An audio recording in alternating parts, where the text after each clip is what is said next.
Olá, meu nome é Caleb e descobri no episódio passado que eu decepcionei o Gabo, a Denise, isso tudo segundo a Ju Marins. Oi, eu sou a Juliana e segundo Cecília Meirelles, hoje vai ter uma festa. Bolo e Guaraná, muito doce pra você. É o seu aniversário. Oi, meu nome é Luana e agora o podcast tem um Apoia-se! Não que eu esteja fazendo já o merchan logo no início do episódio, mas Apoia-se / o nome do livro podcast. Só tá deixando isso aqui, assim, né? Como quem não quer nada, entendeu? Sutilmente. Faz parte das nossas comemorações, né? Enfim, da nossa celebração aí do nosso aniversário. Então entra lá no apoia-se.com/ o nome do livro podcast e tem lá o que você pode contribuir. Então a gente já agradece para todo mundo aí que pode ajudar a gente. Inclusive ajudar a aposentar o meu como é que é o nome da minha internet, que eu já esqueci o nome dele? Otávio. Seu José? Seu Otávio. Seu Otávio. Pode ser José também. A gente tem que dar José Otávio, a gente vai aposentar seu José Otávio, dar um plano aí de já que ele não tem, né, a gente não tem mais aposentadoria nesse país, vocês podem financiar aí a aposentadoria dele. Mas quantos anos tem o seu Otávio? Porque também se ficar velho aí, não tem governo que aguente, né? Quer viver até os 100 anos? Peraí, como assim? E vocês estão escutando o nome do livro! Continuamos aqui em ritmo de festa, como bem frisou Juliana. Comemoração dos 3 anos deste podcast amado e garboso e humilde. E humilde, muito humilde, na verdade, né? Acho que a gente tem que frisar isso. Caleb, conta aí para nossa audiência como que você perdeu a sua carteirinha de fã do Gabo. Então, a gente fez um episódio, né, do episódio anterior, os livros mais citados do podcast, e a Luana ela planilhou, colocou numa planilha, todos os episódios, todos os livros indicados. Então a gente sabe que, por exemplo, sei lá, tô olhando aqui para a lista, o Dentes Negros, do André Leone, já foi citado uma vez, Dias Úteis, da Patrícia Portela também, porém, a surpresa foi que Os 100 Anos de Solidão, o meu livro favorito, tem tatuagem, todas aquelas coisas, ele foi citado em 3 vezes só. Que vergonha. Não, que vergonha. Eu podia roubar e falar que 4 com o da Denise. Né, ainda assim não entraria no top 3. Mesmo com 4 citações. Ainda assim seria uma vergonha. Então, assim, a Ju, né, nossa ouvinte, tá sempre comentando aí, um abraço. Ela comentou, ela colocou, enfim, ela fez o que o povo tá, né, ela teve coragem de falar o que o povo tava pensando, né, que foi esse de 100 Anos de Solidão, que só cita 3 vezes o livro. Não, e o detalhe, um deles foi não, é pior, acho que só piora, na verdade. Um deles foi na Copa do Mundo, né, que eram mais os títulos, e o outro foi campeonatos de títulos, assim, é constrangedor, assim, eu peço desculpa aí, todo mundo que eu decepcionei, assim, porque, olha, acho que eu vejo isso como uma oportunidade de poder falar do Gabo mais vezes, então... Acho que a redenção do Caleb agora, a partir do ano 3, vem a redenção. E o mais legal o 100 Anos de Solidão, ele se encaixa em qualquer categoria, assim, ele tem todos os tipos de categoria possíveis, ó, narrador meio diferentão, criança... personagem feminino, assim, olha, personagem babaca, ele tem todos, então vocês se preparem aí que vai vir 100 Anos de Solidão aí pra indicação. Eu acho que o Caleb só fez tatuagem porque é modinha. Olha só, você conhece a pessoa depois de 11 anos. Brasil, que decepção, Brasil. Eu não sei o que falar, assim, eu tô muito triste mesmo. Realmente foi uma coisa que mexeu comigo, assim. O Caleb perdeu a carteirinha dele, mas a Ju conseguiu a sua carteirinha de volta. Juliana havia perdido a sua carteirinha de fã da Ferrante. Ela errou o nome da Lenu no episódio, a carteirinha foi imediatamente imperdoável. Vieram buscar aqui em casa. Mas como o livro da Ferrante foi o mais citado da história deste podcast, Juliana recuperou sua carteirinha. Então, final Juliana, feliz. você tá de parabéns, hein, Juliana? Eu queria agradecer essa vitória a todo mundo que leu aqui esse podcast, todo que leu. Não foi só eu que citei. Em defesa da Juliana, não que ela precisa, né? Mas, né? A Juliana, ela já falava da Ferrante, fui eu que fui o vacilão que não li. Ela recebia a prova antecipada da editora, então, tipo, ela tava. Quando ainda era antes de ser mesmo. modinha? Antes de ser modinha mesmo. Eu sou hipster de Ferrante, é isso? Eu sou a hipster da Ferrante. Você que tá falando que você é hipster, eu só tô falando que você já lia antes, né? A gente tá tentando te elogiar aqui, Juliana. Só para relembrar, o nosso top 3 aqui de livros mais citados foi, em primeiro lugar, Amiga Genial, segundo lugar, O Quarto de Giovanni, do James Baldwin, e em terceiro lugar, O Reparação, do Ian McEwan. E eu queria só aproveitar aqui para citar que a gente perguntou no Instagram quais livros que vocês achavam que eram os campeões aqui de citações. E rolou umas surpresas aí, rolou... Não, mas as pessoas acertaram bem, eu acho. O primeiro, né, o mais votado por vocês, foi o Reparação, do Ian McEwan, tá no top 3. O segundo, Quarto de Giovanni, né, também tá no top 3. E o Stoner, eu acho que a gente mesmo influenciou as pessoas falando no episódio que ele era muito citado. Acho que as pessoas foram na nossa e se enganaram, erraram. E fica aí a surpresa, minha única surpresa é que Amiga Genial quase não foi citado. Só 2 pessoas falaram da Amiga Genial e é o nosso livro mais citado do podcast, né? Total. Ou seja, isso quer dizer que a Amiga Genial ainda não está saturado nesse podcast, vocês aguentam ouvir muito. 8, né? 8. Só 8 vezes, gente. O que é isso? Essa planilha deu muito trabalho para fazer, então a gente vai continuar aproveitando a planilha para fazer episódio de comemoração de aniversário. Ainda dá para espremer bastante, galera. Pode ficar tranquilo aí. Episódio passado, então, a gente falou sobre os mais citados e hoje a gente queria falar dos menos citados. Os livros que a gente gosta muito, mas que por alguma razão inexplicável do universo de meu Deus, a gente só citou eles uma vez. Por essa vocês não esperavam, então eu gostei desse olhar atento à nossa planilha aí. Então, agora uma pergunta. Foi fácil para vocês escolherem essa lista? Não foi fácil. O Caleb citou, né, no episódio passado que nós temos aqui uma planilha com mais de 600 linhas. Então, assim, tem esses nomes, não são livros únicos, né? Tem esses nomes que se repetem, a própria Amiga Genial, todos esses que a gente citou. Porém, tem muitos livros que a gente citou uma vez só. Muitos livros mesmo, vocês não têm ideia. E livros que a gente gosta, né? Eu chorei sangue para escolher, cara, porque foi muito difícil. Eu anotei uma lista de 10. Aí. Porque ele tá em ordem alfabética. Aí eu cheguei no E, eu já tinha listado 8 livros que eu adoraria falar aqui nesse episódio. E eu só posso escolher 2. Aí teve uma hora que eu falei, eu vou parar de anotar e só lamentar. E aí foi o que eu fiz quase até o fim da lista. Só lamentar que eu não tinha falado sobre alguns livros. Foi triste. A minha lista eu cheguei em 6 e eu queria falar dos 6, na verdade. Assim, mas aí a Luana falou que a gente vai falar de 6. 2 cada um, né? Então, no final das contas, a minha ideia tá aceita. Quem começa? Quem quer falar sobre o primeiro livro escolhido? Eu posso começar? Vai, Ju. Então, eu vou começar com um livro que eu acho que ele é um livro muito coringa para qualquer pessoa. Eu gosto muito, muito, muito, muito desse livro. E é um livro que, você pode presentear para qualquer pessoa. Eu acho que ler agora ele na quarentena deve ser ótimo. É o Palácio da Memória, do Nat de Mail. Ele saiu pela Todavia, foi um dos primeiros livros que saiu pela editora. E esse livro ele é baseado num podcast que chama The Memory Palace, né?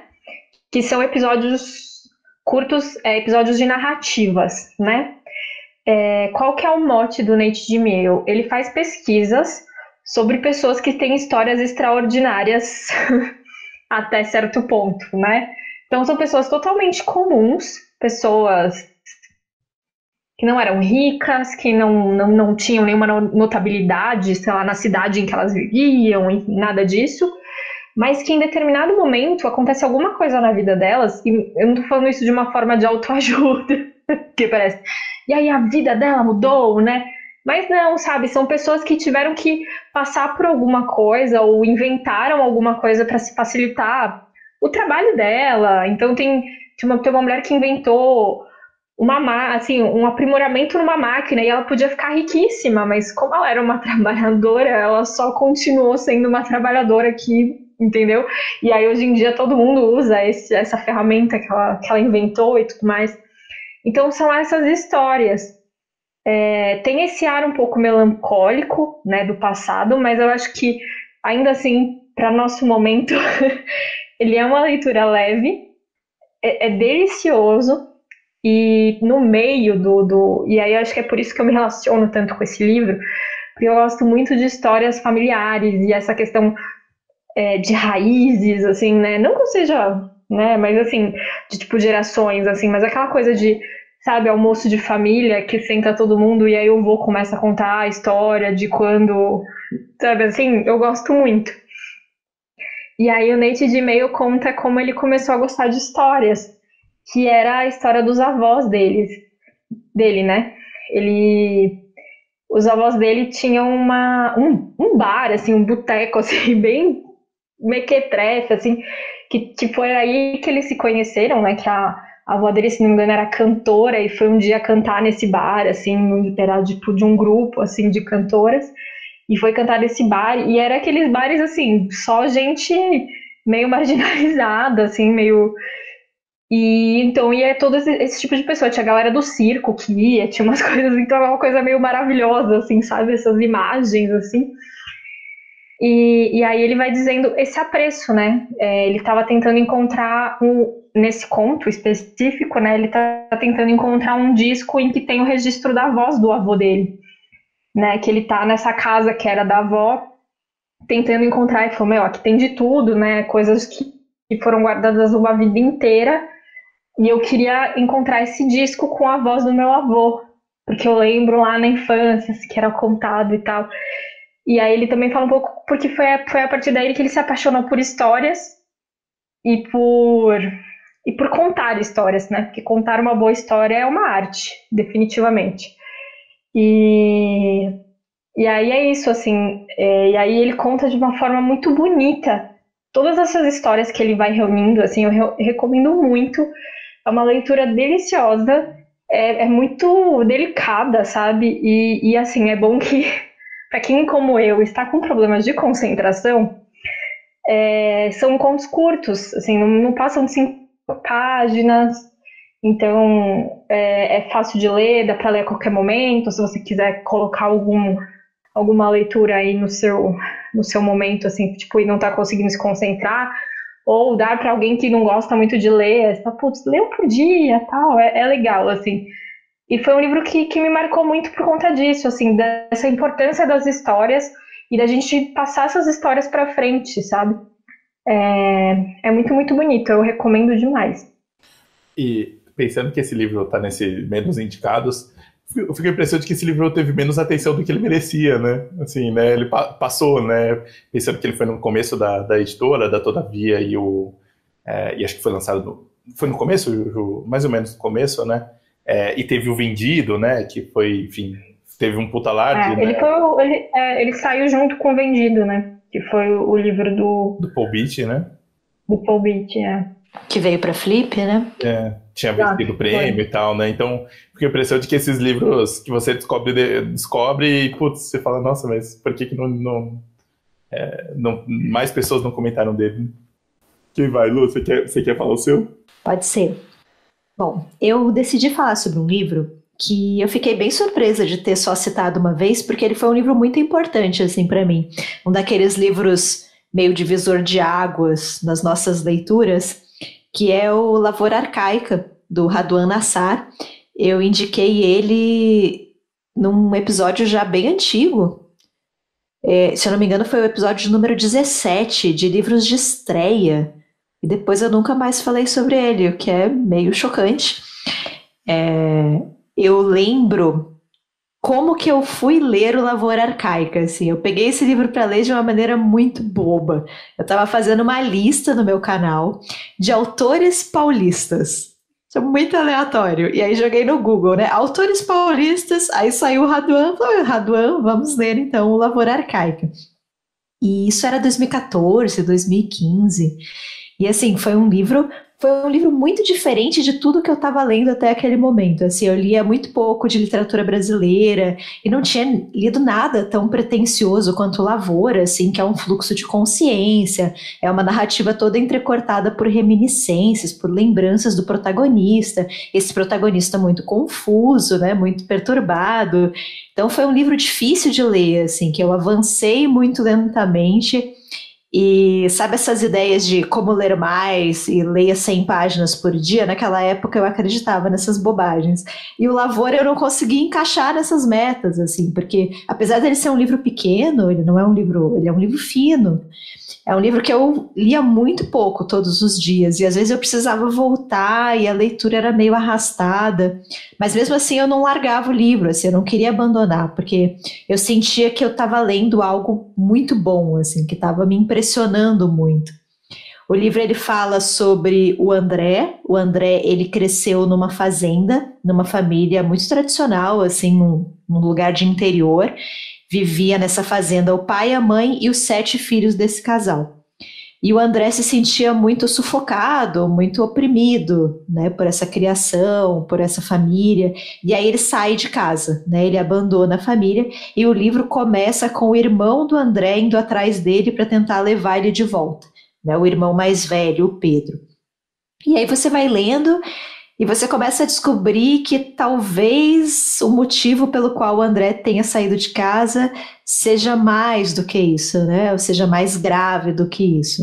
E que um desses motivos talvez seja o amor que ele sente pela irmã dele, né? Que não é um amor de irmãos, é uma paixão incestuosa. E eu acho que um ponto muito central desse livro é o confronto entre pai e filho. Assim, é o tempo todo esse filho medindo forças com o pai. E aí, nessa linha de raciocínio, né, a minha primeira interpretação foi que esse amor que ele sente pela irmã, né, essa paixão, seria um ápice desse confronto, assim, seria uma forma dele negar totalmente os valores desse pai.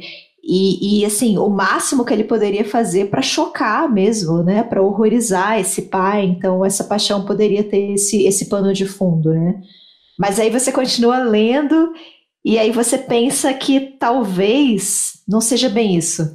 Esse confronto existe, mas que talvez a ideia dele não seja simplesmente confrontar o pai, e sim tomar o lugar desse pai, substituir o pai. E nesse sentido, aí a paixão pela irmã ganha outras cores, né? Porque aí você começa a pensar que talvez esse pai também se relacione com a filha e abuse dessa filha e tenha relações com essa filha. E a história vai ficando cada vez mais intrincada, assim. Então ele é um livro que ele é difícil na forma, ele é difícil no tema, e ele nunca é conclusivo, né? Você vai tecendo essas teorias e vai tentando entender a cabeça desse protagonista que é absolutamente perturbado, e você não chega a nenhuma conclusão, assim. Eu lembro que quando a gente estudou Grande Sertão Veredas na faculdade, a professora ela falava sobre escrita luciferiana.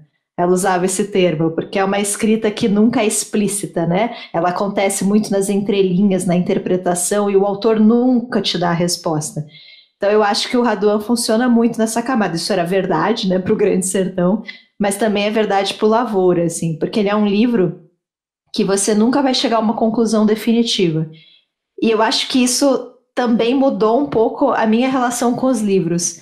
Quando eu falei que eu não consegui colocar o Lavoura na minha caixinha de metas de leitura diária, porque o livro tinha um ritmo próprio dele, eu acho que isso também é válido para a interpretação. Assim, ele é um livro que você nunca vai conseguir chegar à resposta, sabe? Você nunca vai conseguir dominar, domesticar completamente, você nunca vai esgotar a história.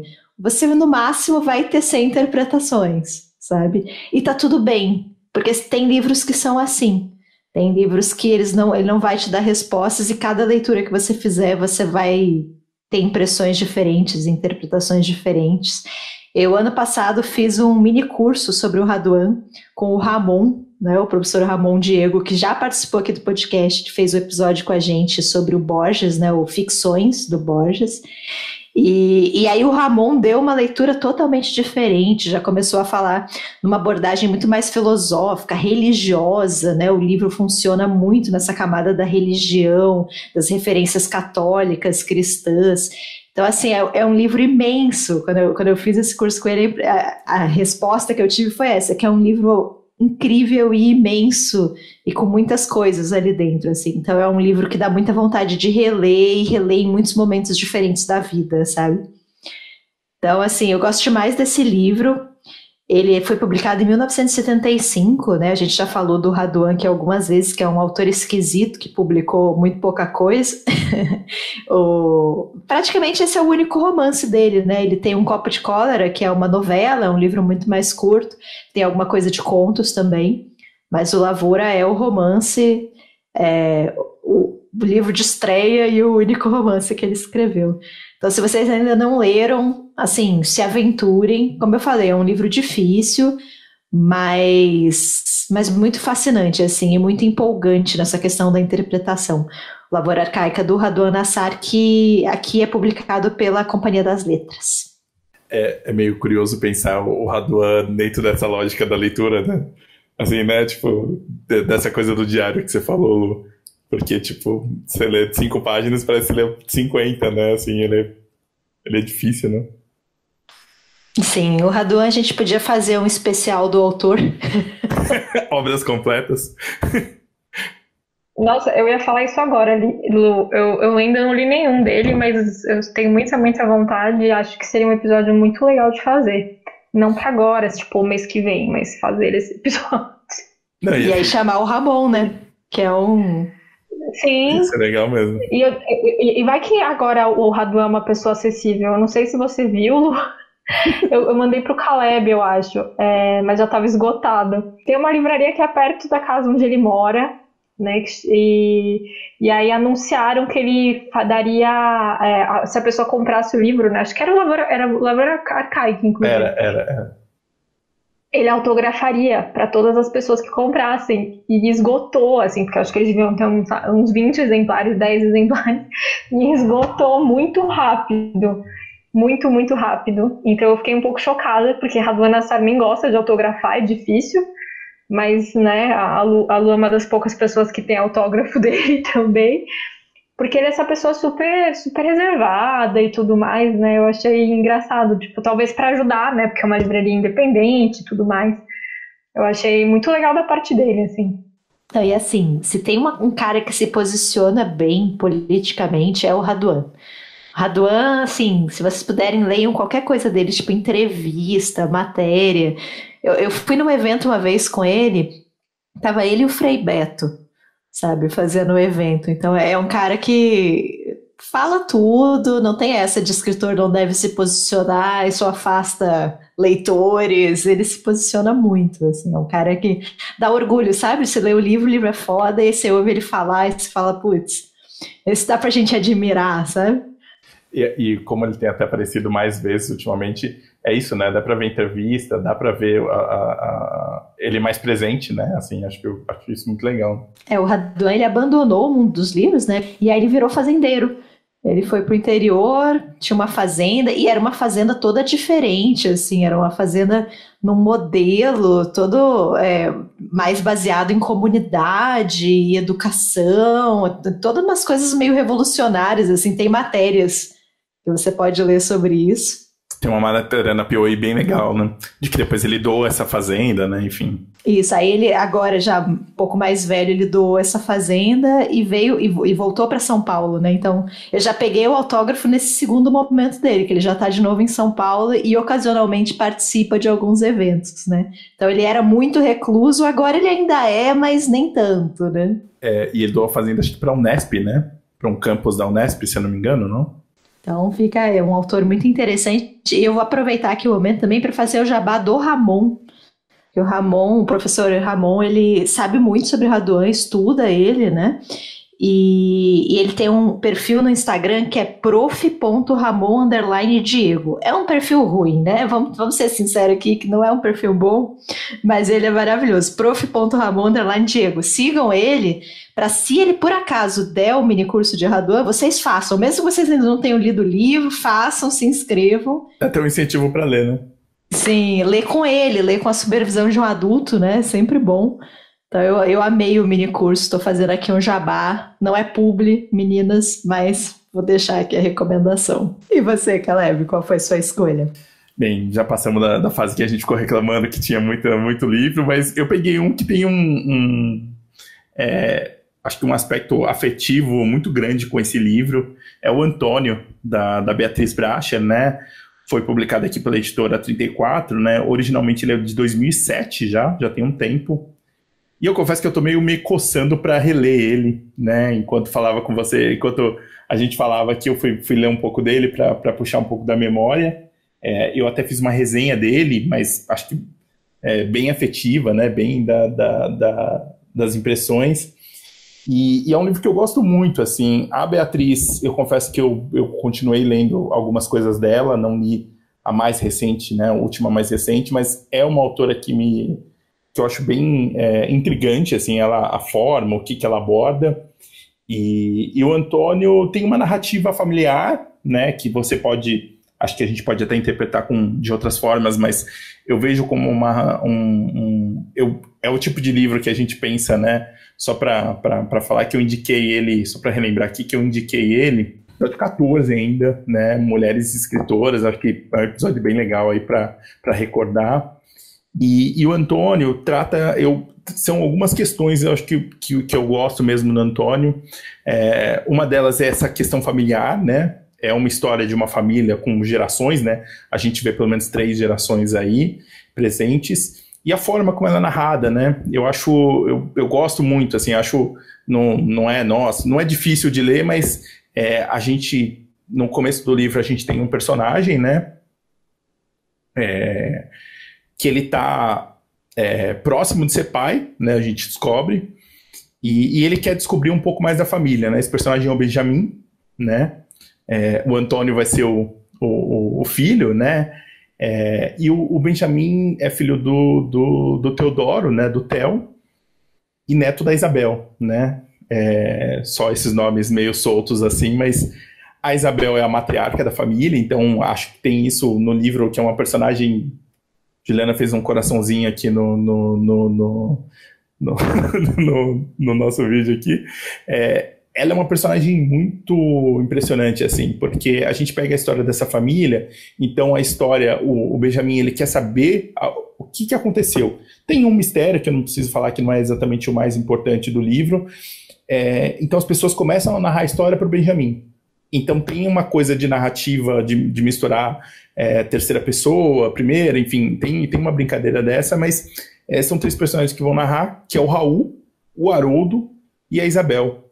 O Haroldo é amigo do Xavier, que foi o companheiro da Isabel, pai do Theo, e o Raul foi um amigo de infância quase do Theo, que é esse filho da Isabel, né? Então, a narrativa, ela pega vários aspectos e várias gerações, né? Até se a gente pensar, tem uma questão de geração anos 70, 60, 50, 60, 70, enfim, tem toda uma discussão que a gente pode levar para isso, mas para mim o que me deixou assim, que me pegou e que é a história dessa família, é uma família de classe média, se a gente pensar quase que a derrocada, não derrocada, mas assim, era uma família dessas famílias brilhantes e influentes e tudo mais, que tinha tudo e de certa forma meio que se perdeu, né? Principalmente por conta do Theo, né? O Theo é esse personagem que é brilhante, que é incrível, em algum momento ele dá uma surtada, resolve ir embora, assim, sabe? Simplesmente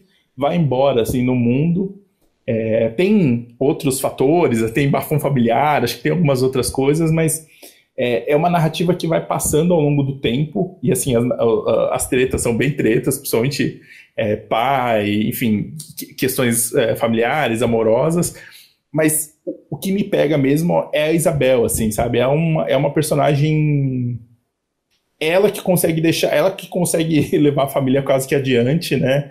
Acho que tem uma questão dessa da força dela, e essa ideia de pessoas, assim, de que tem tudo, tem essa possibilidade, tem todos esses recursos, é brilhante e tudo mais, e não dá certo. Não dá certo num sentido muito do que é esperado que ela faça, esperado no sentido da sociedade e tudo mais, e não acontece, assim, meio que se mostra uma decepção e de como que fica a partir disso, sabe? Tipo, uma ideia de... Não é só de fracasso, assim, mas o Theo no livro, ele fica meio louco, assim, e o louco aqui é meio do tipo... É menos do que a gente espera, assim, é menos do que é esperado de um cara que tem todas essas chances, né? É um livro que eu gosto muito, assim, é um romance mais ou menos curto, acho que nem tem 180, 160 páginas, mas é muito impressionante, assim, ele fala dessas gerações, fala desse tempo, a gente pode até ver algum passado, algum declínio como sociedade, de fracasso de sociedade, né? Mas, ao mesmo tempo, tem essa esperança no Antônio, no filho que vai nascer, no que ele vai poder ser. É um livro belíssimo, assim, belíssimo e um pouco melancólico. E tem um trecho que é um trecho que quando eu indicava esse livro especificamente na livraria, eu abria nessa página e era assim que eu vendia o livro, assim, canalha mesmo, né? Porque, né? Você mostra nesse papo, esse trecho é legal, que tá na página 118. E esse trecho eu lembrei, assim, por muito tempo, assim, que a vida nos machuca tanto, de uma forma ou de outra, que acabamos nos transformando em seres invariavelmente menores do que a juventude nos promete. Xavier transformou... enfim, daí fala mais dos outros, mas, assim, é isso, né? Acho que envelhecer tem esse peso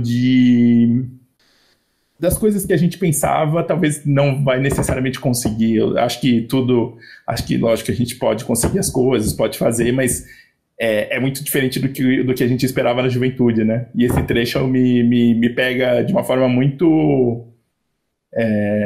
que eu não sei explicar. Assim, ainda hoje é um trecho que eu acho bonito e triste ao mesmo tempo, então queria indicar aqui o Antônio, da Beatriz Bracha. Leiam outros livros dela, Não Falei, enfim, algumas outras coisas, Meu Amor, Que Eu Te Contos, a Ju também leu o outro livro dela, Azul e Dura. Azul e Dura, isso, Ju, valeu. Mas é uma autora que eu gosto muito, assim, acho que merece o destaque. O Antônio também foi um dos primeiros livros do Leia Mulheres, aqui em São Paulo. Foi porque eu tinha lido o Azul e Dura, né? E aí a gente propôs ler o Antônio e é um baita livro mesmo. Eu quero muito reler ele. Me deu vontade de reler. E a gente pensou, eu lembro dessa discussão ainda, que a gente falou muito dessa ideia do interior de São Paulo, né? Que a gente, enfim, tem esses parentes e como, lógico, dadas, não quero fazer nenhum tipo de comparação, mas que a gente se surpreende nos 100 anos de solidão por refletir coisas do interior, mas que também tem esses outros ecos, né, nos livros, né? Sou eu de novo? Vai lá, Juliana. Segundo. Bom, dentre os milhares de livros que eu poderia escolher, foi muito difícil, vou reforçar isso aqui. Eu acho que eu escolhi um que eu... Enfim, é de uma autora que eu queria muito ser que nem ela quando eu crescesse. É um livro que fala de muitas coisas que eu gosto, então eu fiquei um pouco chocada que eu não tinha falado muito sobre ela. Eu acho que é o único livro que eu comentei aqui no podcast dela. Enfim, eu acho que eu só li mais ou dois dela, então ainda tem coisa para ler. E o livro é o Anatomia de um Julgamento, e aí o subtítulo é Ifigênia em Forest Hills. A Mazultov Burokova, que também é chamada de Marina, então a gente, a partir de agora, vai chamar ela de Marina, ok? A Marina, ela faz parte de uma comunidade bem restrita de judeus ortodoxos que vivem em Nova York, em um bairro bem fechado, que é o bairro de Forest Hills, que são os judeus bucaranos. Teve um episódio de obsessões literárias obsessões, na verdade, né? Que eu comentei um pouco sobre aquela série Nada Ortodoxa, que também é uma comunidade judia extremamente ortodoxa, só que eles são os judeus racídicos. Também vivem em Nova York, tem outros. em outras cidades, mas é isso, são comunidades que são extremamente ortodoxas, vivem fechadas dentro delas mesmas, então você só pode casar com gente lá dentro, tem uma série de coisas. A Marina, ela foi acusada de mandar matar o ex-marido dela. Né? Essa comunidade, ela permite o divórcio, mas normalmente ela tinha uma filha pequena, a guarda da filha vai para o marido, enfim, você perde vários direitos, mas você pode se divorciar e até talvez casar de novo. O problema é conseguir casar de novo, afinal de contas, né, tem suas regras internas ali. E aí ela foi acusada justamente porque tinha perdido acabado de perder a guarda da filhinha dela para o marido.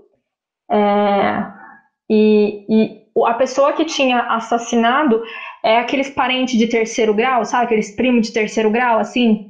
Era uma pessoa aparentada dela, então ela foi acusada e enfim. Então a história, basicamente, a Janet Malcolm relatando esse julgamento da Marina. Lá nos Estados Unidos é muito comum e faz muito sucesso o jornalismo de júri. Assim como o True Crime, né, que são esses livros reportagens sobre crimes e sobre serial killers, que está chegando aqui também, né, tem bastante gente gostando de ler isso, mas lá já é uma tradição, lá também é uma tradição esse jornalismo de júri. Então tem pessoas especializadas nisso, que vão relatar e diariamente sai no jornal o que está acontecendo no júri, é um negócio meio absurdo. E ela vai narrar justamente esse circo, porque é um circo no fim das contas, né? Ela até fala aqui no começo, eu vou ter que citar aqui, ela está falando sobre a abertura do julgamento, né? O que eles dizem nas declarações iniciais é decisivo, obviamente. Se entendermos que um julgamento é uma disputa entre narrativas concorrentes, podemos perceber a importância da primeira aparição dos narradores. A impressão que causam no júri é indelével. Um advogado que aborrece e irrita o júri durante seu discurso de abertura, não importa as provas que possa apresentar mais tarde, arrisca fatalmente a sua defesa. Isso ela diz ali logo no começo. E aí é justamente isso, assim, ela mostra como desde o começo do julgamento, a Marina, ela é julgada, assim, julgamento moral mesmo, e odiada por todo o júri e todos os jornalistas. Então os jornalistas já meio que declaram ela culpada e fazem, tipo, juízos morais sabe, sobre a pessoa dela, né? E a Marina, e justamente o que irrita eles, muitos deles, é justamente que a Marina, ela é impassível, assim. Então ela entra no júri, ali no tribunal, e, assim, não se altera, é extremamente centrada e tudo mais, e eles ficam irritadíssimos com essa, entre aspas, falta de emoção dela, sabe? Dela ser uma pessoa ponderada. E aí, com todo essa, assim, né, então o livro ele não fala qual é o veredito dela, e eu nem lembro se eu pesquisei no Google, e eu sou esse tipo de pessoa curiosa, mas eu acho que foi um livro que na hora que terminou, eu falei, cara, não importa se ela foi julgada culpada ou não, sabe? Porque a narrativa é feita de uma forma, e ela questiona o tempo todo, então ela vai questionar justamente todo esse sistema penal, todo esse circo que se monta em volta disso, dessa mulher que virou ali o bode expiatório, né? Então todo mundo ali vai julgar e apedrejar ela de alguma forma. Dos jornalistas também, ela vai discutir muito é quase um jornalismo literário ensaístico, sabe? Então ela vai se colocar muito e colocar muito as reflexões dela sobre a profissão. E é muito, muito legal. Tem um trecho também que eu acho que eu já vou terminando por aqui, que é muito bom, que é assim: o jornalismo é um empreendimento de tranquilização. Não torcemos as nossas mãos e rasgamos nossas roupas diante dos crimes e desastres sem sentido que proporcionam essas matérias. Nós explicamos e culpamos. Somos conhecedores da certeza. Ei, nós pegamos o assassino, não se preocupe. Você pode ir ao playground, nada vai acontecer. Então é justamente essa ideia de, né, ali a mão de Deus está sob o jornalista, sabe? Então ela vai criticar isso muito e vai falar sobre essas questões éticas, e pode parecer chato, mas o jeito que a Janet se faz, assim, é muito impressionante, porque é isso, é um livro que você vai se questionando junto com ela, e ela vai te colocando mais questões, e fala, menina, não é mesmo? Olha isso, sabe? É meio que um diálogo, assim, é muito impressionante. Então é por isso que eu quero ser que nem ela quando crescer, queria escrever desse jeito. Ela é uma mulher incrível, incrível, incrível, eu recomendo. E, enfim, e aí tem essa obsessão também com essa questão que eu tinha comentado, né, desses judeus que são mais isoladinhos e tudo mais. E tem essa série nada ortodoxa e também voltou, porque parece que tem uma série na Netflix que eu ainda não vi que chama Shitzel, que também fala dessas comunidades. Eu estou aqui para assistir, para ver se é legal. Muita gente elogia, então tem todos esses elementos que eu gosto, então fica aqui minha recomendação.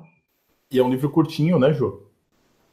Mas é um livro que é curtinho, mas você demora um pouco para ler, porque assim, não chega a ser um narrador Nassar, que você vai demorar 3 vezes mais do que as suas páginas. Ele é meio chatinho de ler nesse sentido de, tipo, não chatinho, né, não vou falar, mas assim, ele é mais... Você fica o tempo todo, meu Deus, menina, olha isso, aí você volta, ai, sabe? Ele não é difícil de ler nesse sentido, mas ele te traz muitas questões. Aí você fica, sabe aquele tipo de leitura que você lê uma página e fica olhando pro nada, assim? É esse tipo de leitura. Lu, você quer indicar o seu? Sim, vamos lá. O meu segundo eu já mudei algumas vezes, porque é isso, são muitas opções aqui, eu fiquei nervosa. Sabe qual é o problema? Assim, eu queria que as pessoas entendessem também um pouco a logística. A gente não simplesmente indica os livros, né? A gente propõe listas e aí o livro tem que caber ali dentro. E se nunca mais ele couber, a gente não vai mais indicar, assim, é meio triste. Então... Valorize o seu podcast de literatura local aí, gente. É isso aí. E aí esse livro vai pro cemitério dos livros. É um pouco triste a vida dele. É um pouco triste. Esse livro que eu vou falar logo, porque eu não sei se ele vai entrar em alguma outra categoria, né? Então eu vou falar dele, que eu amo. E eu falei dele uma única vez no episódio de Narradores Improváveis, também conhecido como episódio de número 8, também chamado de o primeiro episódio que está disponível no nosso Spotify. Né? Então, assim, episódio muito velho. Eu quero falar sobre A Ostra e o Vento, do Moacir Celopes, que é um livro que eu gosto muito, e já que eu estou contando aqui como é que eu chego nos livros, né, como é que os livros vêm parar na minha mão, esse é um dos livros favoritos do meu avô. Acho que eu já comentei em alguns episódios que eu tenho um avô que é escritor e que eu não tive muito contato com ele, a gente é meio distante. E aí eu conversei com ele muito poucas vezes na minha vida e ele me indicou pouquíssimos livros. Então cada livro que ele me indicou foi né, um pequeno pêssego ali colhido, que eu guardei com muito carinho, e A Ostra e o Vento entra neste balaio aí. E é de um autor brasileiro já falecido, que eu acho que é um autor que deveria ser mais comentado, né? Mas vamos lá, o A Ostra e o Vento fala sobre uma menina, a Marcela, que mora em uma ilha. O pai dela é um faroleiro, né? Ele é responsável por um farol, é o José. Então mora ela, o pai, o José, e o Daniel, que é um assistente ali, que é um assistente do pai. E só, é uma ilha deserta, é uma ilha muito pequenininha. E esse pai, aconteceu alguma coisa com ele no continente, que o livro não deixa muito claro, pelo menos não no momento inicial. Ele não quer voltar para o continente. E ele proíbe também que a filha volte. E essa filha vai para a ilha quando ela é muito pequenininha, ela tem 9 anos. Então a Marcela cresce sozinha nessa ilha, né? E ela vai, à medida que ela vai crescendo, ela vai criando uma necessidade de se relacionar com outras pessoas, né? Ela quer muito ir para o continente, mas esse pai proíbe. E quanto mais velha ela fica, mais ela vai sentindo a necessidade de se relacionar com um homem, né? Ela vai ficando maior e vai descobrindo a própria sexualidade, e ela, né, completamente reprimida e solitária, ela começa a fantasiar um homem, né? Um amante, um companheiro, um namorado. E ela dá um nome, né, para esse personagem que ela inventa da cabeça dela, que é o Saulo.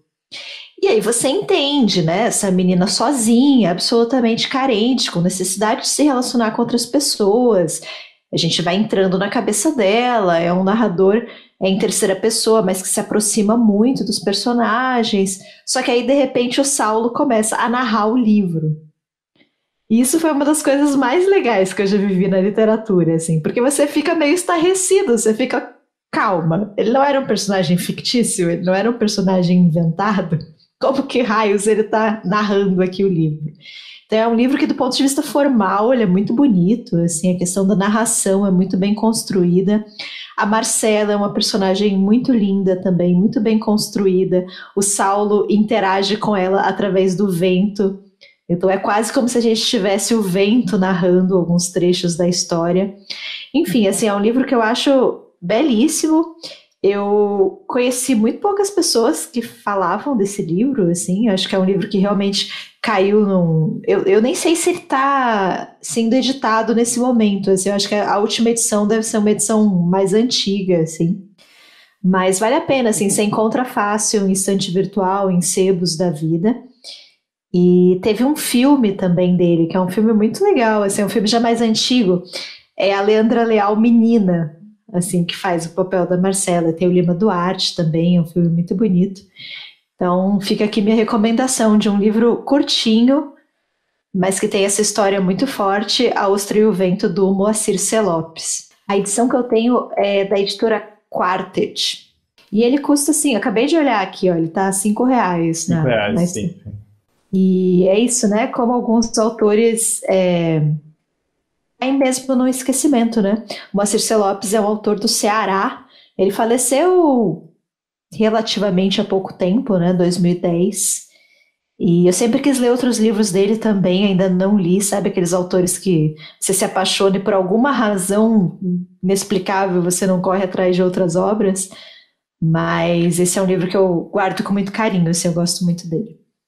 E você, Caleb? Qual a sua segunda escolha? Então, para encerrar a dificuldade aí que é os livros, eu vou indicar um livro que eu tenho, acho que eu só falei num episódio, se foi eu, mas eu acho que foi a Luana, na verdade, que falou no episódio da Copa do Mundo ainda, lá atrás, no episódio 6, que é A Trégua, do Mário Benedetti, né? O Mário Benedetti, um escritor uruguaio. A Trégua saiu aqui pela editora Alfaguara, né? Ela é narrada toda em forma de diário, né? Acho que eu lembro que eu gostei muito disso, né? De como essa forma é uma forma meio curiosa, né? E tem esse personagem que é o Martim Saint-Tomé, que é um cara com seus 50 anos, um pouco mais.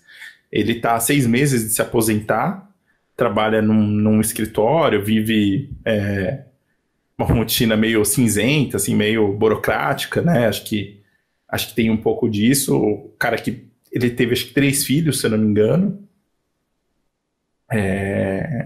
A vida dele meio não parece ter muita novidade, vamos dizer assim, né?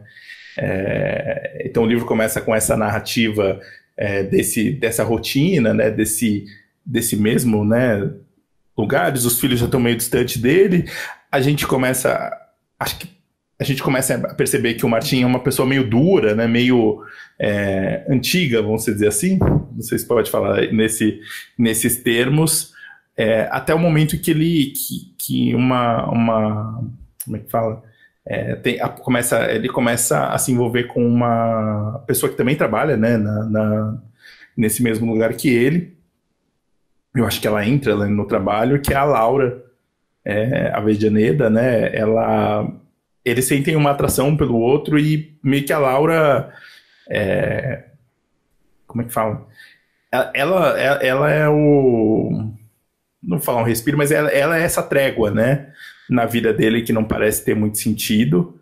E tem uma coisa muito que eu gosto nesse formato, que eu acho que quando a gente escreve, às vezes a gente é mais sincero do que quando a gente fala mesmo, sabe? A gente pode ser mais duro com a gente. O Martin é uma pessoa muito orgulhosa, que não consegue muito... Ele não consegue se aproximar dos filhos, não consegue entender, tem até algumas questões mais complicadas, né? Ele é meio homofóbico, enfim, tem algumas questões, mas ao mesmo tempo é um cara muito solitário, né? Ele vive em Montevidéu, e, enfim, tem toda essa relação com a cidade, né? Essa ideia dele de todo mundo tá meio que nessa burocracia, nessa mesmice das coisas, enfim, é um livro, eu gostei bastante desse livro, achei bem eu fiquei muito emocionado, na verdade, enfim, por essa descoberta, esse respiro, e o Benedetti foi um autor que eu comecei a gostar muito a partir desse livro. Não li tanta coisa assim, tanto depois, assim, mas acho que principalmente talvez um livro que eu nem vi se tá na listinha, se a gente... Acho que não. Acho que não, que é o Primavera do Espelho Partido, que é um outro livro dele que é a obra-prima dele. Que é realmente melhor que o A Trégua, mas eu acho que eu gosto, assim, é que o Primavera tem um apelo diferente, na verdade. Olha, ele tava aqui, eu podia ter falado dele, hein, Juliana? Ele foi falado uma vez no episódio também de Copa do Mundo, ô louco, acho que foi citado, né? Deve ter sido citado do Benedetti, autor, né? Pô, então vontade de voltar no tempo aqui e falar do Primavera do Espelho Partido, que é realmente mais legal, mas eu gosto muito da Trégua, assim, eu acho que o livro tem questões que a gente ia até falar aqui, mas eu gosto do formato, eu gosto desse personagem meio... não vou dizer amargo, não para justificar as coisas dele, mas que tem muitos problemas, assim, sabe? E quando ele conhece a Laura, tem esse respiro, essa mudança, e é um livro meio triste, né? Então, não só meio melancólico, mas triste mesmo, assim. E se você for ler o Benedetti, pode ler A Trégua, ou se quiser também ler o Primavera do Espelho Partido, que tem umas outras formas de narrativa, também fica aí a recomendação. A Trégua do Mário Benedetti. Acho que A Trégua é a porta de entrada de muita gente para o Mário Benedetti. Mas o Primavera é um baita livro mesmo, e enfim, caso comece por ele, leia também o Primavera, assim, acho que ele tem discussão. É um bom livro para um clube de leitura. Se as pessoas lerem e conversarem sobre ele, pode ser uma boa. Esse livro eu tinha pensado em colocar ele no Personagens Babacas e não coloquei, assim, nem lembro por qual que eu substituí, mas eu lembro de quase citar, assim, e de na época ficar pensando mesmo nisso, sabe? Falando, nossa, a gente fala tão pouco, né, do Benedetti. Tá aí, né? Tá aí. A gente até teve uma conversa antes aqui da gravação que ela começou a falar isso, eu fiquei, não, Lu, peraí, Lu, não. Ele não era babaca, não. Em 2008 ele era legal. Eu tenho um medo disso, rapaz, porque assim, cara, a gente muda tanto, né, o pensamento da gente de um ano pro outro. Eu ia, só pra aproveitar o gancho do Caleb, eu ia falar aqui, eu ia citar o Desonra, que é um livro que eu também adoro, do Coetzee, e eu li ele há bastante tempo atrás, e eu tinha um medo de reler esse livro, porque é um livro que fala de violência sexual, e fala de estupro. Personagem babaca. Personagem babaca narrando. Eu falei, cara, quando eu ler esse livro, vai acabar... Porque eu amei esse livro na época. E eu ficava, nossa, quando eu reler, vai destruir tudo. Eu vou descobrir que não é tão bom. Não é querendo passar pano, mas aí você vê que o cara é bom, né? Autor, né? Que passa por temas ao longo do tempo, né? Eu reli e ele se manteve intacto, assim, mas dá um medo, né? Porque é isso, a cabeça da gente muda tanto. E às vezes a gente pega esses livros que a gente leu em 2012 e a gente tá aqui recomendando pra vocês e eu sempre fico com esse medinho, assim, ai meu Deus. E as suas, o que você falou, porque se você acha babaca, eu fiquei meio... não, gente, uma história de amor, peraí, dá uma segurada aí, meu. Mas eu lembro que quando eu postei essa resenha, eu falo na resenha que era um relacionamento abusivo, né? E muita gente discordou. Então eu acho que tem isso também, né? Às vezes a gente tem interpretações diferentes mesmo. E tem um problema, não um problema, mas uma questão dessa história que é ser narrado em forma de diário por ele só, né?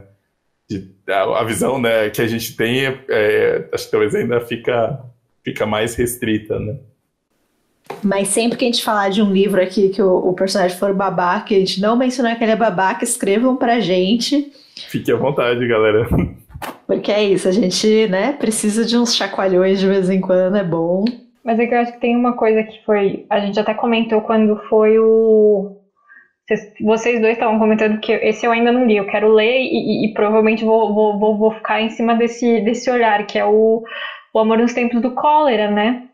Porque a leitura de vocês vem de muitos anos e às vezes é isso, a gente não tinha o pensamento que a gente tem agora, né? E aí às vezes acaba não levando em consideração esse aspecto, que é um aspecto às vezes muito importante do personagem, e fica só aquela lembrança de, puta, é um livro gostoso, é um livro bonito, ai, que livro lírico, tal.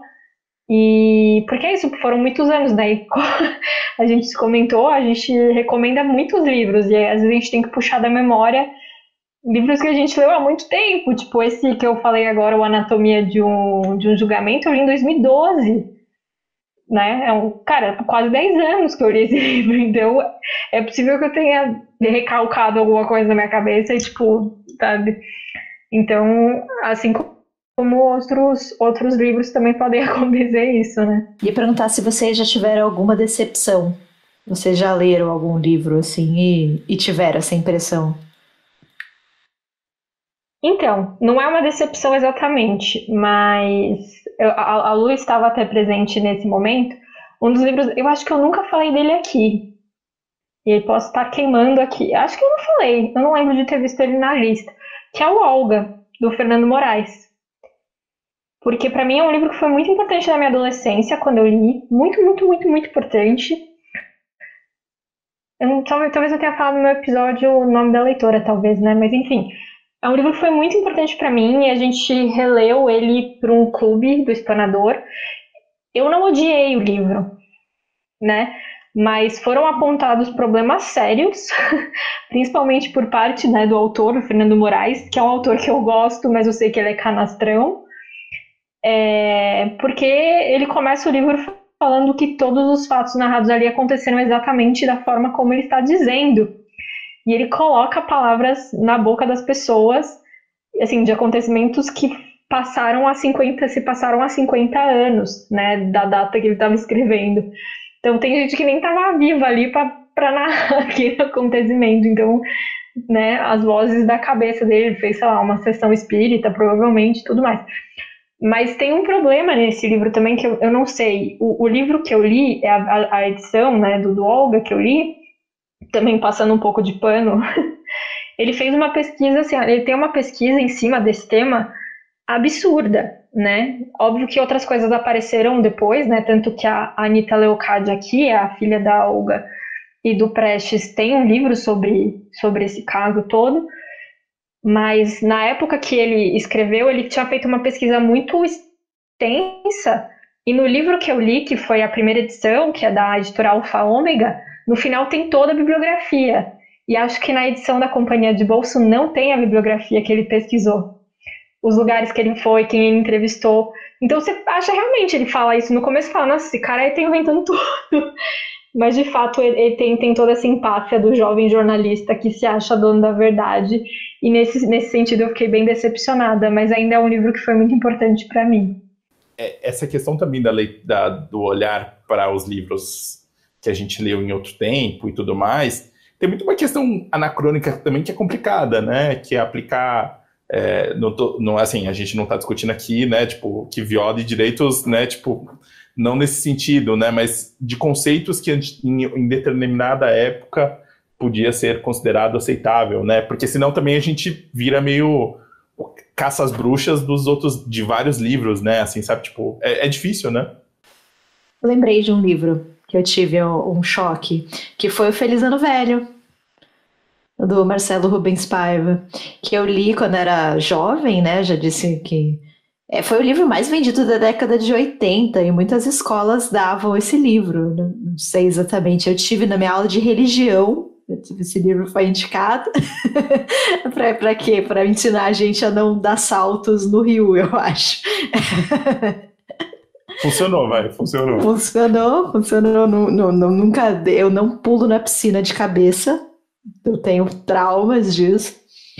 Mas é um livro que eu gostei muito quando era adolescente, e aí você vai ler hoje em dia e ele tem problemas. Ele foi escrito por um moleque de 20 anos, cheio de preconceitos, muito machista, com descrições bizarras de mulheres. E o pior é que eu gosto muito do Marcelo Rubens Paiva e eu continuei acompanhando a carreira dele, né? Eu já li outros livros dele. Eu acho Ainda Estou Aqui um livro belíssimo, eu já recomendei aqui, né? Que ele conta a história da mãe dele. E eu já tive a oportunidade de ir em muitos eventos com Marcelo Rubens Paiva, né?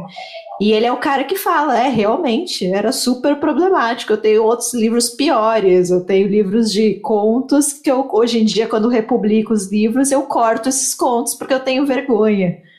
Então, ele é esse cara que sabe que tinha uma postura que talvez fosse mais aceitável na época, mas que hoje em dia ele não considera mais aceitável, né? Então eu acho interessante você vai lá e crucifica o livro, e na verdade aquele livro já nem mais reflete a opinião do autor, né? O próprio autor mudou, é um livro da década de 80, de 30, 40 anos atrás. Ele escreveu, acho que ele tinha, acho que se bobear nem tinha 20 anos direito, né? Eu lembro quando eu li, eu odiei ele, assim. Odiei com todas as forças, tipo, que cara babaca. Leu Tanto nova? que eu fiquei muito tempo... Leu nova ou leu com uma idade um pouco mais que 20 anos? Eu li, acho que eu tinha 18. A minha irmã, pediram na escola da minha irmã e a minha irmã gostou muito. Aí ela falou, esse livro é mó legal. E ela nunca gostava de ler, né? Minha irmã não gosta de ler. Aí eu falei, deixa eu ler aqui, já ouvi muito falar sobre esse livro. E aí eu li e falei, nossa senhora. E aí eu lembro que eu fui numa peça com um colegial. Agora eu não lembro se foi antes ou depois de ler o livro, mas aí a peça dá uma suavizada nisso aí. Porque ele era bem babaca mesmo. Eu lembro que eu fiquei puta. Eu falei, nossa, que merda. Enfim... Mas e eu fiquei um tempo, tipo, não simpatizando. As pessoas falam, eu adoro o Marcelo Rubens Paiva. Eu só pensava, nossa, que horror, sabe? Mas... E hoje em dia eu tenho uma simpatia por ele, assim. Acho que ele fala coisas muito importantes e tudo mais, posiciona. Um cara super consciente, né? É outro autor, né, que se posiciona bem. Eu não sei como, mas isso aí daria um episódio, assim, mais filosófico, assim, para discutir, porque... É difícil, né? Assim, é uma questão difícil, né? E de que forma que a gente consegue enxergar essas mudanças, né? Enfim, não é exatamente, eu não encontrei o meu livro, mas Jô, eu perguntei de você ler nova, porque eu li muito novo e eu gostei muito, assim, foi muito... sabe, tipo, eu não sei explicar, assim, mas eu curti muito, assim. Não tô falando que é uma justificativa, mas pensando no afeto, pra mim tem essa relação, só por isso. Não é querendo encher minha bola, mas talvez pareça, mas eu acho que essa questão do machismo mesmo sempre me irritou muito, sabe? E aí tem livros que eu não consegui gostar ou ler e que muita gente gostava por conta disso. Então tem o Eu Receberia as Piores Notícias, que eu acho extremamente machista, tem... O próprio Detetive Selvagens, que eu acho um livro muito machista. Enfim. On the Road. O On the Road, cara, eu não consegui passar das primeiras 30 páginas, enfim. E tentei ler jovem, sabe? Eu acho que são coisas que né, não que eu li a teoria feminista quando eu era jovem, muito pelo contrário, mas eu acho que eu sempre meio que questionei, tipo, por que tá falando isso, sabe? Por que talvez tenha sido a Olga, né? A culpa seja da Olga, que foi uma mulher que se colocou ali na frente de todo mundo, talvez. É que a nossa visão de mundo vai mudando, né? Então, coisas que não eram críticas para mim quando eu era adolescente, hoje em dia são, né? Eu lembro que quando eu li o Feliz Ano Velho, eu fiquei meio impressionada de ser um jovem narrando, né? E era um jovem brasileiro, um pouco mais velho que eu, mas de uma geração muito próxima, então ele estava falando de coisas que eram muito familiares, assim, para mim. Eu lembro de ter curtido isso, né? E era uma leitura muito fácil, enfim, eu gostei muito na época também. Eu gostei de todos os livros errados, gente. Eu gostava muito de On the Road. Nossa, On the Road. Eu também, viu, Lu? Eu também. Eu não falo isso muito pra Juliana porque, enfim, né? Não colocar em risco a relação. Eu já trilhei um pouco esse caminho, mas eu já abandonei faz tempo, porque realmente, mas Não, jovem eu gostava muito. Assim. Eu acho que o On the Road moldou a minha personalidade, assim, de verdade. Essa coisa da viagem, ele conversou muito comigo quando eu era jovem. E eu ainda acho que ele constrói figuras de linguagem muito boas, assim. Eu lembro de várias do livro. Eu sou uma pessoa que gosto muito de metáforas, eu sempre me fixo muito nessas coisas. Eu acho que isso da viagem, pra mim, lógico, eu não sou a pessoa mais viajando, né? Você é a Lu que tá na aventura aí, mas ele moldou um ideal, assim, sabe? Pô, seria legal e de achar a ideia, sabe? Tipo, acho que ele meio que caminhou nisso, assim. Eu realmente... Foi um livro eu gostei bastante, assim, de ter lido. E eu acho que On the Road eu não vou reler. Eu também, eu confesso que eu tô de boa. Melhor não, Lu. Eu vou deixar... Eu já sei dos problemas dele, né? As pessoas já me falaram. Sem contar toda a questão dos beats, são coisas, né? Eu já sei, calma. Não, eu acho que é justamente isso, sabe, Lu? É o afeto mesmo, sabe? Então, tipo, é um livro que foi importante pra você e que te trouxe coisas e boas reflexões e boas, sabe, tipo, sabe, você não tá cometendo um crime federal, assim, sabe? Se fosse um livro, sei lá, mais problemático no sentido de, sei lá, falar de preconceitos e coisas assim, aí você fala, né? Talvez seja melhor você gostar de uns outros livros aí, mas eu acho que é muito difícil você falar, não leia esse livro. Eu acho que tem muito com isso, sabe? Com o que você gostava na sua juventude, e aí você vai relacionando. Enfim, eu acho que tem tudo a ver com isso. É que é isso, eu sempre fui uma velha rabugenta, né? Então eu vi aquele... não, vou sair sem dinheiro viajando. Você tá louco, meu filho. Para com isso. Mas eu acho que é isso, é entender que a nossa cabeça vai mudando, que os livros não são perfeitos, qualquer livro pode ser problematizado. On the Road tem todos os defeitos do mundo, mas tem belíssimas figuras de linguagem, então, coisas boas e coisas ruins. Mas até essa questão, né, é tão complexo que até o autor pode mudar. Se a sua percepção de mundo muda, por que não a do próprio escritor, né? Então é isso, a gente também jogar os livros na fogueira é sempre muito complicado, né? Não leia mais o Gabo, porque ele romantiza relações com jovens, enfim, é difícil, né? São questões sempre muito delicadas, assim. Exatamente. Acho que você só pode queimar os livros do Olavo de Carvalho, que eu vi aí uma galera fazendo isso esses dias aí. Tudo bem. Ou os do Paulo Coelho, se você for cidadão de bem. E manda pro Paulo Coelho que ele vai curtir. Paulo Coelho atualmente é o meu grande herói. Eu queria falar pra vocês que eu tô muito apaixonada pelo Paulo Coelho. Ele é ótimo, gente. No Twitter, ele é maravilhoso. Eu confesso que eu tinha ouvido uma entrevista dele ainda no Jovem Nerd e eu fiquei meio encantado por ele, assim, eu achei ele... cara, assim, ele me quebrou, assim, na entrevista, assim, me quebrou e fiquei emocionado, assim, sabe, com o que ele falou, então eu te entendo, não? Moral, então, desse episódio, leiam Paulo Coelho, não leiam Olavo de Carvalho, só um deles fala a verdade. Eu acho que é uma boa moral, né? Não tem... Mas é isso aí. Nós estamos pensando, já vou dar o spoiler aqui, em talvez fazer um episódio de livros nunca citados. Ousado da nossa parte, hein? Fizemos o mais citados, agora os citados só uma vez, o nunca citados. Não sabemos se a gente não está espremendo demais essa planilha maravilhosa, então a gente vai provavelmente colocar alguma pergunta aí no Instagram para vocês dizerem pra gente se vocês acham um bom tema ou não. Vamos ver se a gente faz. Mas estamos com essa ideia aí, vamos pensar a respeito. É isso. Exatamente. E aí no nosso Instagram, que é o @o nome do livro podcast, você, enfim, você acompanhar a gente, falar com a gente por lá, e aí comentar o que vocês acham sobre esse episódio, quando a gente soltar a pergunta, responder lá nos stories. E lá também vai ter, no nosso perfil, o Linktree. O Linktree vai ter o quê? O link do nosso Apoia-se. Olha só. A gente já comentou que a gente fez um Apoia-se, só pra saber se eu não tô sendo repetitiva, assim. Eu não sei, a minha internet deu uma falhada aqui, Lu.